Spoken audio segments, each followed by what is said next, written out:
Folks, good evening. We would like you to imagine with us today.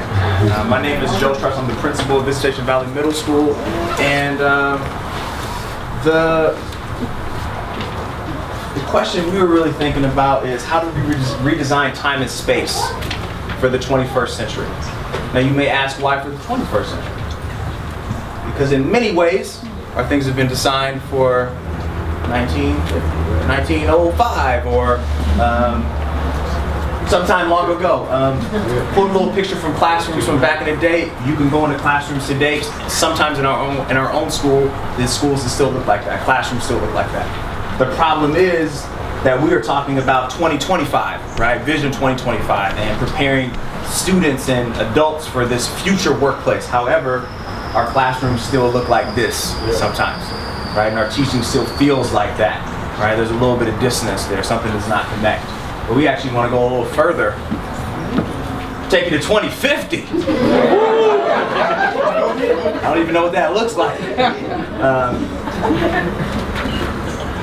And the question we're looking at is, how might we redesign learning spaces to promote culturally responsive teaching for our most vulnerable students for the world of 2050. Now, the reason we kind of took this to learning spaces is that sometimes we talk to teachers about changing your style, but the space doesn't really facilitate that. It doesn't really make way or make opportunity for that. And we're trying to move from this idea of traditional teaching, teacher-centered, teacher talk, to student talk, group walk, group work, kids interacting together, right? Kids going deeper. And back to this question of how do we design space to facilitate that? Hi everybody, I'm Sean Nunley. I'm a para and youth outreach coordinator at Visitacion Valley Middle School. Through our whole discovery process and looking at everything, we wanted to make sure that we not only talked amongst as adults and staff people, but also engaged every single part of our community. So we reached out and we talked to, and we wanted to make sure that everybody that's going to utilize these learning spaces would be able to participate fully in that. Here you can kind of see that we did interviews. We have one teacher that has already kind of been through this process, so we talked to him, we asked him, what's it like? How did you feel? What was your strengths? What were your weaknesses? We, Joe and myself shadowed students. We even did some school visits to other schools, and we kind of had a window shopping via the internet of like, what would it look like? How much would it cost? And could we really do this? We also, this is one of the classrooms that has been redesigned at our school already. It's a 8th grade U.S. history class that is an amphitheater style. So you have kids that can stand up and look over, and you also have children that can sit down, and there's no seating arrangement. They get to pick every day, so they kind of get to pick how they learn and feel comfortable in that space, like they have a choice. We also we looked at our student government class, and we had them kind of ask, what would your ideal classroom look like? What would that be for you? We had them create their own little designs, and we even used the old model versus a new model. And some of their designs were funny, but it was definitely, you could kind of see some consistency in what they wanted to learn. We also we pulled some of our other classes, like these two gentlemen's class, into that class, and so they got to kind of see what it would be like to have a new classroom and see what that would be like. We also had staff meetings for the last few in that actual classroom. So staff also kind of see what the students look like, and we also, when we were brainstorming, allowed them to do a gallery walk and see our own ideas. We have 3 design strategies, and one of our big ones is that we're going to do PDs. We're going to not only talk about it, we're going to do this work.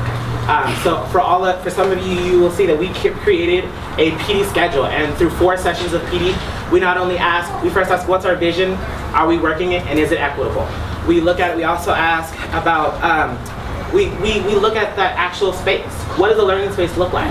And then we also just try to focus on, are we changing our learning spaces enough, and are we also changing our teaching styles? We're also going to look through and look at project-based learning. We're going to look at the data and make sure that if things are working, then awesome. If they're not working, let's change it. How do we make that work? We are looking for support from the curriculum and instructional office. We also have a consultant, Zorda Hammond, who wrote the book, Culture Responsive Teaching and the Brain. And we utilize her already in our school for her PDs. We are implementing this staff-wide, so not just credential, not just administrators, but paras, security officers, and everybody. My name is Jay Cunningham. I'm a long-term science teacher in the district. I'm glad that Joe mentioned style, because my style of teaching and instruction has changed so dramatically over my career. But the classroom hasn't changed, and I'm trying to develop a classroom that fits my revision of my classroom instruction. We're also implementing PACs. We are trying to re-engage kids in a more positive way that moves away from the disciplinary model. But what we learned in the PACS evaluations is that kids do better when they're facing you. They are less likely to be off task. So what I need is a flexible classroom that can have the instructional part where students are able to face me, and then when it's time to move into the activities or the lab engagement, then they're able to very comfortably move their desks into lab work kits. The experience from the other classes, the fact that we're the 2.0 group, as opposed, we were able to envelop our kids and allow them to experience the last year's design. What we noticed is that they have a tendency, they like to do their writing standing up, and they like to do their reading laying down, and so I've kind of changed what my ask for. I want to create a little lab or a library type area where they can read comfortably. I want to add plants and an aquarium and my own bookshelf. And what we also know is that kids are much more engaged when they know that they're going to have a share out at the end. And with group work, if the teacher gets to randomly select who shares out, the level of engagement for all involved in the activity raises up a little bit. So that's what we are looking for the science class. My name is Patrick De Ocampo. I'm a sixth grade math teacher. And can you all do me a favor? When I point to you all, can you say the word imagine? So go ahead and try it. Imagine. Thank you so much. So imagine that my energetic, beautiful sixth graders, fresh from the freedom of lunchtime, gossip, playtime, enter my classroom and experience the same freedom when learning math. Imagine that today, 4 of my students are all at one station, looking at one electronic board, watching a video of how to calculate sales taxes, pausing and rewinding the video on their own, jotting down notes and writing down questions. Imagine that after 10 minutes, my same students are now sitting in the word study station, reading what the word discount is about, and then laughing as they play a math vocabulary game with the new words that they learned. Imagine that after another 10 minutes, my same students take out newspapers, magazines and catalogs and are now writing on the walls, painted by whiteboard paint, calculating taxes for their favorite holiday wish list items. Imagine that after another 10 minutes, my students are moving towards a second board, and they are all writing a Venn diagram comparing the differences between discounts and tips. Imagine that now every area of my room is a space for their own student-centered learning and creativity. Imagine that now my classroom finally feels comfortable, feels spacious, and feels dynamic and liberating. So what do we need to make this happen?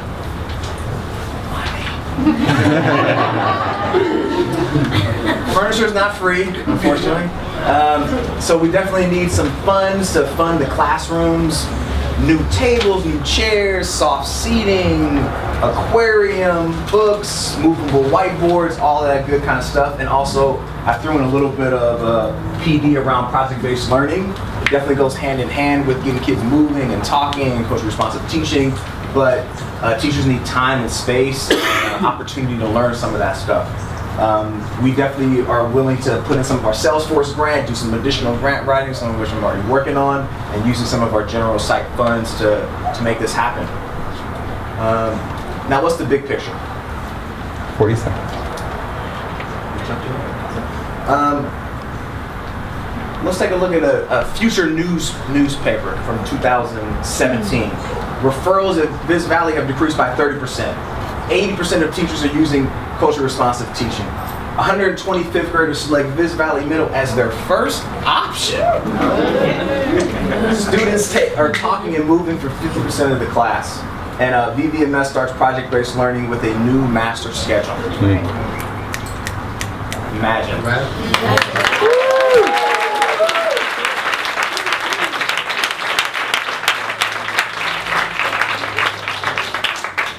2 seconds left. Fifth Valley Middle School. Okay, thank you very much. Let's bring up John Muir in the transition. As a reminder, feedback forms. If you fill out those feedback forms, pass them to the left. Pass them over there so they can get that feedback from you.